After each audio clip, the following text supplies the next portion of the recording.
that I respect, that I believe has been fair and good to me, I will say that I did willingly violate the chair's rule on the committee confidential process. I take full responsibility for violating that, sir.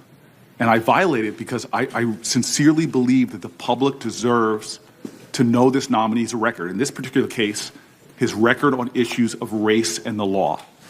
And I could not understand, and I violated this rule knowingly, why these issues should be withheld from the public.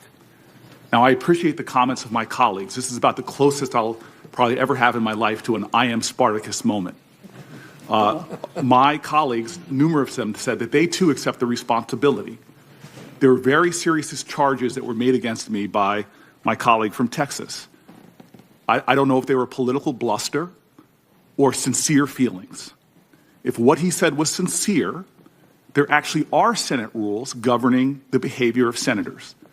If he feels that I, and now my fellow colleagues who are with me, have violated those rules, if he is not a tempest in a teapot, but sincerely believes that, then bring the charges. Go through the Senate process to take on somebody that you said is unbecoming to be a senator. Let's go through that process, because I think the public should understand that at a moment that somebody's up for a lifetime appointment, that this issue, does the public have a right to know? This is not about the Presidential Records Act. This is not a violation of the Presidential Records Act, not a violation of Senate rules, sir. But if somebody's going to land those charges, I hope that they will follow through with me and Senator Durbin, Senator Coons, Senator Whitehouse, Senator Hirono, Senator Blumenthal, now Senator Feinstein. I hope that they will bring charges against us.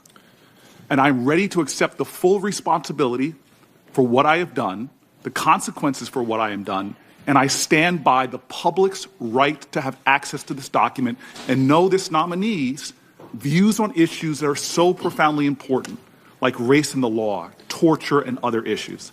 Thank you. Mr. Chairman, may I read the Senate Rule 29.5, the standing rules of the Senate, for the benefit of all senators. Any senator, officer, or employee of the Senate who shall disclose the secret or confidential business or proceedings of the Senate, including the business and proceedings of the committees, subcommittees, and offices of the Senate, shall be liable, if a senator, to suffer expulsion from the body, and if an officer or employee, to dismissal from the service of the Senate and to punishment or contempt. So I would correct the senator's statement. There is no rule. There is clearly a rule that applies. Then apply the rule and bring the charges. Mr. Chairman.